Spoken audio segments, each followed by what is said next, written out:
Hi guys, जय हनुमान। स्वागत आप सभी का आपके अपने चैनल एक कोशिश, जहां हर साल की तरह आपको भी हम बेस्ट से बेस्ट गाइड करने की लगातार बनाए हुए हैं। गाइस, जेईई मेन 2023 के सारे एग्जाम जनवरी अटेम्प्ट के हो चुके हैं। लगभग 12 शिफ्ट के अंदर बी बीटेक का एग्जाम कल लास्ट शिफ्ट के साथ फिनिश हो चुका है और आज मुझे 2 फरवरी का इंतजार था, जिसके लिए मैंने आपको प्रीवियस भी एक बात बोली थी कि मुझे कुछ ऐसा इंटीमेशन, कोई एक ऐसी इंपॉर्टेंट इंफॉर्मेशन आप सभी के साथ शेयर करनी है, जिसके लिए मैंने एक छोटा वीडियो तो पहले बनाया था। लेकिन आज का ये वीडियो इतना ज़्यादा इंपॉर्टेंट है कि अगर ये गलती एनटीए ने जो खुद करी है और जिसका ब्लेम बच्चों पर हो सकता है या स्टूडेंट को उसका नुकसान बहुत बड़ा हो सकता है, एनटीए तक ये बात पहुंचाई जाए और ये गलती जिन जिन स्टूडेंट से हो चुकी है, या ये गलती बच्चों की तो नहीं है,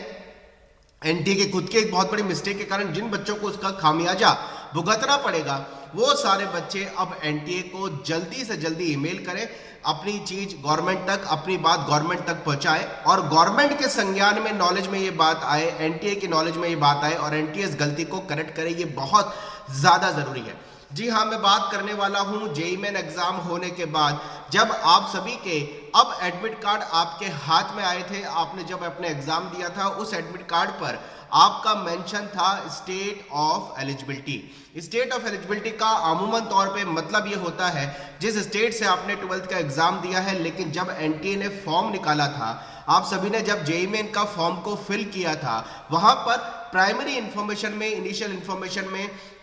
आपसे मांगा गया था कि आप किस स्टेट के रेजिडेंट्स हैं, यानी आप किस स्टेट के रहने वाले हैं। सभी बच्चों ने जहां से वो रेजिडेंट्स हैं, जहां के वो नेटिव हैं, जहां के वो रहने वाले हैं, उस पर्टिकुलर ऑप्शन में, उस पर्टिकुलर कॉलम में उन बच्चों ने वही स्टेट को फिल किया है जहां से वो निवास करते हैं। लेकिन जब एडमिट कार्ड रिलीज हुआ और जब ये फॉर्म 15 दिसंबर को रिलीज हुआ था, हमने उस दिन ही ये चीज को पकड़ लिया था कि यार गवर्नमेंट ने ये स्टेट ऑफ रेजिडेंस लॉजिकली मांगा क्यों है, क्योंकि एनआईटीज के अंदर ना तो स्टेट ऑफ रेजिडेंस का कोई रिजर्वेशन रहा है और ना ही गवर्नमेंट को स्टेट ऑफ रेजिडेंस से कोई मतलब होना चाहिए, क्योंकि एनआईटी में जो स्टेट कोटा लगता है वो स्टेट कोटा 12th जिस पर्टिकुलर स्टेट से स्टूडेंट ने क्वालिफाई करी है उसी स्टेट का लगता है। और पिछले इतने सालों में जो फॉर्म का एक फॉर्मेट था, जो एप्लीकेशन फॉर्म का फॉर्मेट था, उस फॉर्मेट में स्टेट ऑफ एलिजिबिलिटी ब्रैकेट में लिखा रहता था आपने किस यूटी से या किस स्टेट से 12th का एग्जाम दिया है। गवर्नमेंट वो डेटा कलेक्ट करती थी और उस पर्टिकुलर स्टेट की एलिजिबिलिटी या स्टेट ऑफ एलिजिबिलिटी वाले कॉलम में भरे हुए स्टेट से ही आपको उस एनआईटी में होम स्टेट कोटे पे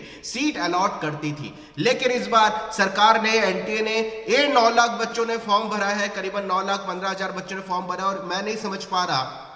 इतनी बड़ी एक ऑटोनोमस गवर्नमेंट बॉडी से ये टेक्निकल इतनी बड़ी मिस्टेक, ब्लंडर हो कैसे गई। आपने पूरे फॉर्म को ना तो चेक किया, आपने इस फॉर्म के अंदर जो आपका बेस था होम स्टेट कोटा लगाने का, जिसके बेस पे आप होम स्टेट कोटा के बेस पे 50% सीटों पे उस पर्टिकुलर स्टेट के एनआईटी में उस बच्चे को एडमिशन देते थे जहां से उसने 12th का एग्जाम दिया है। आप उस स्टेट में स्टेट ऑफ रेजिडेंस वर्ड कैसे लिख सकते हैं, और स्टेट ऑफ रेजिडेंस को आपने हिंदी में भी लिखा था कि जहां के आप निवासी हैं आप उस स्टेट को भरो। और मैं समझ रहा हूं कि कोटा के अंदर इतनी बड़ी तादाद में, इतनी बड़ी संख्या में ऐसे बच्चे जिनकी 11th 12th बाहर से होती है, वो पढ़ाई करने के लिए कोटा में आते रहने वाले कहीं और के होते हैं।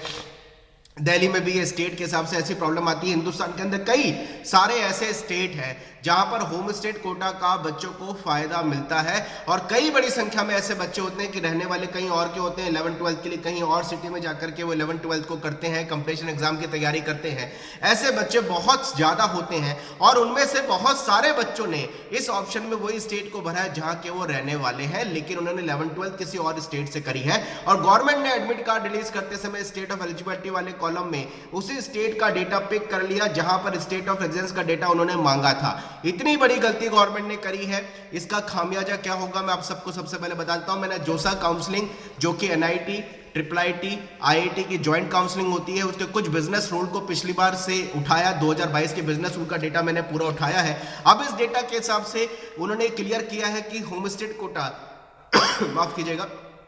होम स्टेट कोटा हर एनआईटी के हिसाब से 50% सीटों में होम स्टेट कोटा लगाएंगे और 50% सीटों में अदर स्टेट कोटा, जिसको ओएस कोटा बोला जाता है। और जिस स्टेट से बच्चे ने 12th का एग्जाम दिया है, जो स्टेट ऑफ एलिजिबिलिटी उसके एडमिट कार्ड पे मेंशन है, उसी स्टेट के हिसाब से उस पर्टिकुलर स्टेट के एनआईटी में उसको होम स्टेट कोटे पे एडमिशन मिलेगा, अदर स्टेट कोटे पे उसको उस पर्टिकुलर एनआईटी में एडमिशन नहीं मिलेगा। अदर स्टेट कोटे से उसको इंडिया के बाकी 31 एनआईटी जो है वहां पर उसको एडमिशन मिलेगा, क्योंकि आज इंडिया में 32 एनआईटी है। 32 एनआईटी के हिसाब से बात करें तो आपका होम स्टेट कोटा केवल उस पर्टिकुलर स्टेट के एनआईटी में लगेगा जिस स्टेट से आपने 12th का एग्जाम दिया है,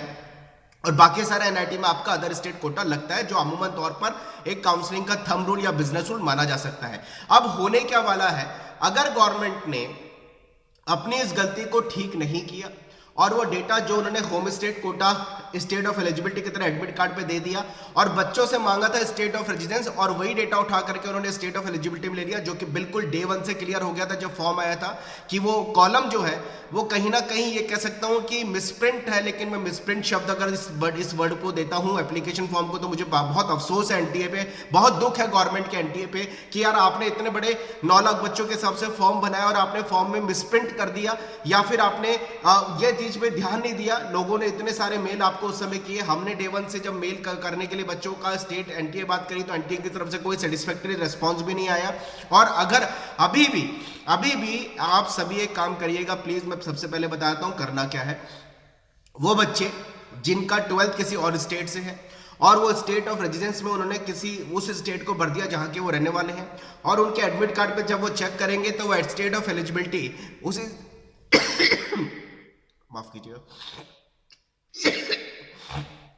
और तबीयत ठीक नहीं मेरी, और उन्होंने स्टेट ऑफ एलिजिबिलिटी में उसी स्टेट के डेटा को पिक कर लिया जो फॉर्म में उन्होंने स्टेट ऑफ रेजिडेंस भरा था। तो यहां पर वो सारे बच्चे जिनका स्टेट ऑफ एलिजिबिलिटी वो स्टेट नहीं है जहां से उन्होंने 12th किया और रहने वाले कहीं और के थे, जो डेटा उन्होंने स्टेट ऑफ रेजिडेंस की तरह फॉर्म में भर दिया और गवर्नमेंट ने स्टेट ऑफ रेजिडेंस वाला डेटा स्टेट ऑफ एलिजिबिलिटी वाले कॉलम में पिक करके मेंशन कर दिया, वो सारे बच्चे एनटीए को जरूर ईमेल करें। 2 तरह के बच्चे होंगे, जिनकी 12th 2022 में कंप्लीट है और जो 2023 में बोर्ड का एग्जाम देने वाले हैं। आप सभी एनटीए के ईमेल आईडी पर और जो आपका एप्लीकेशन फॉर्म है उसमें क्वेरी रेस करने का ऑप्शन है। सभी बच्चे जिनसे इस तरह का डेटा उनका उठा लिया कि उनका स्टेट ऑफ रेजिडेंस तो दूसरे स्टेट का है, रहने वाले कहीं और के हैं, और 12th किसी और स्टेट से आके वो कर रहे हैं, और जब गवर्नमेंट ने फॉर्म में स्टेट ऑफ रेजिडेंस मांगा उन्होंने वही स्टेट भरा जहां के वो रहने वाले, जबकि एडमिट कार्ड पे स्टेट ऑफ एलिजिबिलिटी वाले ऑप्शन में उनका स्टेट ऑफ रेजिडेंस शो कर रहा है। वो सारे के सारे बच्चे एनटीए को जल्दी से ईमेल करें। आपका अगर 12th का एडमिट कार्ड आ चुका है, आप इस साल 12th दे रहे हैं तो ठीक है, नहीं एडमिट कार्ड आया थोड़े दिनों में आपका बोर्ड का एडमिट कार्ड आ जाएगा। जिन बच्चों ने लास्ट ईयर 12th पास कर लिया है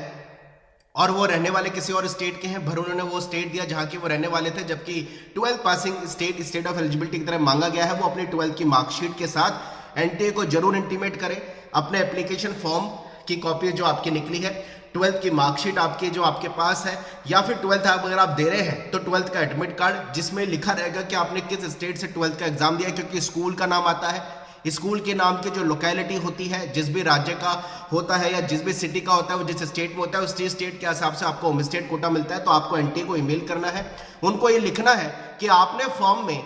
हमसे डेटा मांगा था स्टेट ऑफ रेजिडेंस, हमने ये समझ के डेटा भरा कि हम जहां के निवासी हैं वो स्टेट भर दिया, जबकि हमने 12th किसी और स्टेट से करी थी, और आपने जब एडमिट कार्ड रिलीज किया आपने स्टेट ऑफ एलिजिबिलिटी में हमारे उसी स्टेट को आपने मेंशन कर दिया जो हमने स्टेट ऑफ रेजिडेंस भरा था, जबकि हमारा 12th किसी और स्टेट से है। इसलिए हम आपको इंटीमेट कर रहे हैं कि हमारे एप्लीकेशन फॉर्म में आपने state of eligibility admit card आप जरूर भेजिएगा, यानी 3 चीजें भेजनी है, एप्लीकेशन फॉर्म, एडमिट कार्ड और 12th की मार्कशीट, और अगर 12th दे रहे हैं तो 12th का एडमिट कार्ड। ये तीनों चीजें आप गवर्नमेंट को इंटीमेट जरूर करें, नहीं तो इस बार बहुत बड़ी गलती, बहुत बड़ी गड़बड़ी एनआईटी अलॉटमेंट में गवर्नमेंट से होने वाली है। वो जोसा का जो बिजनेस रूल मैं आपसे शेयर कर रहा था वहां क्लियर लिखा है एनआईटी में 2 कोटा लगते हैं, home state quota, other state quota. Other state quota से अगर आपको अलॉटमेंट होता है तो कोई दिक्कत नहीं है, लेकिन अगर आपको होम स्टेट कोटा से अलॉटमेंट हुआ और आप उस स्टेट से 12th का एग्जाम नहीं दे रहे हैं जो आपके एडमिट कार्ड पे मेंशन स्टेट ऑफ एलिजिबिलिटी की तरह आ रहा है, तो आपकी अलॉटेड सीट कैंसिल कर दी जाएगी। वाइस वर्सा, आपने किसी और स्टेट से 12th कर रखी है लेकिन अगर आपको सीट अदर स्टेट कोटा पे अलॉट होती है तो भी आपकी सीट कैंसिल कर देंगे, ये भी क्लियर लिखा हुआ है। इसका मतलब होम स्टेट कोटा आपका उसी स्टेट का लगना है जिस स्टेट से आपने 12th का एग्जाम दिया है। अभी इतना बड़ा टाइम गवर्नमेंट के पास है, एनटीए के पास है, इसलिए एनटीए को जगाना है, अच्छे से जगाना है, एनटीए को अच्छे से अपनी बात बतानी है, अच्छे से उनको समझाना है कि यार ये आपने इतनी बड़ी गलती कर दी, गलती आपकी, नुकसान हमारा बच्चों का क्यों हो। आपको ये लिखना है ईमेल के अंदर। और 19 जून से आपकी काउंसलिंग चालू है और जो डेटा आपका जेईई मेन आपने जनवरी में भरा है, गवर्नमेंट इस चीज को समझे, वेबसाइट पे वो इस चीज को एक्सेप्ट करे कि हमारे से गलती हो गई, हमने फॉर्म में गलत डेटा बच्चों से मांग लिया, हमारे मेंशन हमने स्टेट ऑफ रेजिडेंस कर दिया जबकि हमें स्टेट ऑफ एलिजिबिलिटी 12 जिस स्टेट से करनी वो मांगा डेटा में लेना था। गवर्नमेंट वेबसाइट पे नोटिस रिलीज करे और जनवरी के बाद अब अप्रैल का जो रजिस्ट्रेशन 7 फरवरी से 7 मार्च के बीच में, उसको हर बच्चे को स्टेट ऑफ एलिजिबिलिटी जहां पर स्टेट ऑफ रेजिडेंस लिखा है उसको फॉर्म में करेक्ट करे और हर बच्चे को करेक्शन का ऑप्शन दे जिनसे इस तरह की गलती हो चुकी है। ये एनटीए को जरूर करना चाहिए। और इसी वजह से मैं सारे बच्चों को कहना चाह रहा हूं कि प्लीज जिन बच्चों से ये गलती, जिन बच्चों की ये गलती तो नहीं बोलूंगा, जिन बच्चों ने डेटा स्टेट ऑफ रेजिडेंस में उस स्टेट का भर दिया जहां के वो रहने वाले हैं और उनके एडमिट कार्ड पे state of eligibility state of residence वाले डेटा से मिलकर के मैच होकर के आ चुका है और 12th उनके किसी और स्टेट से है, स्टेट ऑफ एलिजिबिलिटी में रेजिडेंस स्टेट का डेटा आ चुका है, 12th किसी और स्टेट से, वो सारे बच्चे एनटीए को ईमेल करें। और मैं पर्सनली समझता हूं कि 9 लाख 10 लाख बच्चों में से हिंदुस्तान का करीबन 80,000 से 1 लाख बच्चा ऐसा होगा जिसके भविष्य के साथ ये सरकार ने गलती करी है और ये गलती गवर्नमेंट से हुई है। ये एनटीए की वेबसाइट पर उन्होंने जो फॉर्म निकाला इसमें इतनी बड़ी बिग ब्लंडर मिस्टेक और गवर्नमेंट ने करी है, पता नहीं, मुझे समझ नहीं आ रहा, मेरे पास शब्द नहीं है इस गलती को कुछ कहने के लिए। लेकिन अब बच्चों को ईमेल करना चाहिए। मैं 2 फेब का ही वेट कर रहा था, मैंने 1 फरवरी तक इस तरह का बहुत बड़ा वीडियो आपके बीच नहीं लेकर के आया क्योंकि ये गलती मैं पैनिक नहीं फैलाना चाहता। पहली बात ये है कि बिल्कुल पैनिक नहीं होना किसी को, बच्चे को, और गवर्नमेंट को इंटीमेट करना है एनटीए को। काउंसलिंग तो आपकी 6 महीने बाद है, 6 महीने बाद आपकी काउंसलिंग है, इसलिए अभी इंटीमेट करेंगे तो सरकार हो सकता है कि जब फरवरी के अंदर रजिस्ट्रेशन खोले अप्रैल वाले एग्जाम के लिए, उसमें ये स्टेट ऑफ एलिजिबिलिटी शब्द को चेंज भी करे, वर्ड्स को चेंज भी करे और particularly state of eligibility state of residence वाले कॉलम में बच्चों को चेंज करने के हिसाब से मौका भी दे दे क्योंकि अभी 1 महीने के लिए आपका फॉर्म खुलने वाला है फरवरी एग्जाम के लिए और वहां पर करेक्शन गवर्नमेंट को ये जरूर दे देना चाहिए क्योंकि ये डेटा हम जो फॉर्म में भरते हैं एजिटेड डेटा हमारा काउंसलिंग के अंदर रोटेट होता है। काउंसलिंग अगर ऑनलाइन होती है तो पहले अलॉटमेंट के बाद चाहे वो आपको होम स्टेट कोटा से सीट मिल रही हो या अदर स्टेट कोटा से एनआईटी के अंदर सीट मिल रही हो, आपके पहले अलॉटमेंट के बाद ही डॉक्यूमेंट वेरीफाई होता है और डॉक्यूमेंट वेरिफिकेशन में आपकी 12th की मार्कशीट स्कैन करके मांगी जाती है और फिर 12th की मार्कशीट में जो आपका स्कूल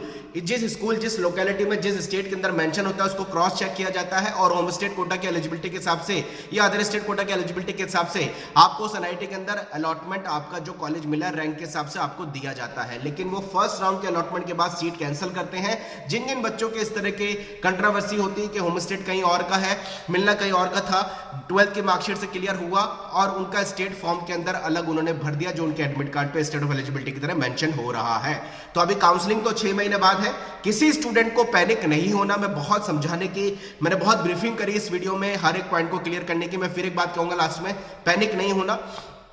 लेकिन गवर्नमेंट को यह जरूर बताना है कि गलती एनटीए की है। उन्होंने फॉर्म के अंदर डेटा बच्चों से गलत मांगा, वर्टिकल शब्द गलत लिखा, स्टेट ऑफ रेजिडेंस लिख दिया, जबकि स्टेट ऑफ एलिजिबिलिटी उनको लिखना चाहिए था और उनको मेंशन करना चाहिए था कि जिस स्टेट से आपने 12th क्वालिफाई किया है, जो हर साल वो मांगते थे, और एडमिट कार्ड पे आपने स्टेट ऑफ एलिजिबिलिटी का डेटा, स्टेट ऑफ रेजिडेंस वाले बच्चों का जो डेटा उन्होंने स्टेट का भरा है उससे मैच करके ले लिया और वो स्टेट ऑफ एलिजिबिलिटी की तरह शो कर दिया, जो सरकार की गलती है। तो पैनिक नहीं होना, एनटीए को ईमेल जरूर सारे बच्चों को करना है। मैं प्लीज कहना चाहूंगा एनटीए को हर बच्चा ईमेल करे ताकि सरकार के दिमाग में ये बात है कि हमारी इतनी बड़ी गलती हो चुकी है, कम से कम इसको हम ठीक कर लें। अप्रैल के रजिस्ट्रेशन में बच्चों को स्टेट ऑफ एलिजिबिलिटी अमेंडमेंट करके दे, मेंशन करके दे, नोटिस निकालें कि हमने स्टेट ऑफ एलिजिबिलिटी मांगना था, हमने स्टेट ऑफ रेजिडेंस आपसे पूछ लिया, आप सही बच्चे अप्रैल के रजिस्ट्रेशन में करेक्शन कर पाए, करें। ये एनटीए को करना चाहिए और इस बात को पहुंचाने के लिए आप सभी को एनटीए को ईमेल करना है जिस बच्चों से इस तरह की गलती हुई है। चिंता नहीं करना। ये समझता हूं कि गवर्नमेंट कहीं ना कहीं नॉलेज में जब ये बात आएगी तो सरकार पे, एनटीए पे दिमाग में आएगा यार हमसे बहुत बड़ी गलती हो गई, बच्चों को ऑप्शन दें करेक्शन का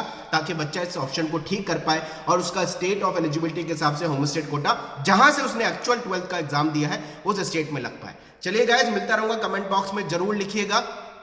कि आपसे भी ऐसी मिस्टेक हुई है, क्या एडमिट कार्ड जब आपका आया उसमें स्टेट ऑफ एलिजिबिलिटी वो स्टेट आ रहा है जहां से आपने 12th एग्जाम एक्चुअल नहीं दिया है, और स्टेट ऑफ रेजिडेंस जो आपने भरा था वो डेटा आपका वहां से पिक कर लिया है, और 12th किसी और स्टेट से आपने दिया, मुझे कमेंट बॉक्स में जरूर लिखिएगा और एनटीए को ईमेल करिए, जरूर ईमेल करिए। बल्क में ईमेल जाएंगे तो सरकार के दिमाग में बात आएगी कि हमारी गलती है, इस कारण से नुकसान किसी बच्चे का ना हो और वो करेक्शन का ऑप्शन आपको दे पाए, क्योंकि काउंसलिंग 6 महीने बाद है, लेकिन ये जरूर हो जाए, क्योंकि एडमिट कार्ड जब आपका मेन का सेकंड का भी आएगा उसमें भी स्टेट ऑफ एलिजिबिलिटी लिखाएगा, जब आप एडवांस का फॉर्म भरेंगे वहां 12th की मार्कशीट स्कैन करके आपको डालनी होगी, और ये डेटा जो आपका रहेगा वो डेटा एज इट इज आपका मेन के फॉर्म से एडवांस में रोटेट होता है, वहां भी करेक्शन नहीं मिलता है। मिलता रहूंगा करियर के सारे अपडेट के साथ। कमेंट बॉक्स में लिखिए आपकी परेशानी स्टेट ऑफ एलिजिबिलिटी को लेकर के, और जो भी क्वेरीज मैं लगातार वीडियो आपके बीच बनाता रहूंगा, लेकिन एनटीए को ईमेल जरूर करिए अगर आपसे इस तरह का गवर्नमेंट का डेटा उन्होंने गलत पिक किया है, 12th कहीं और से आपने करी है। Wish you all the best. जय Hanuman, bye bye, thank you very much.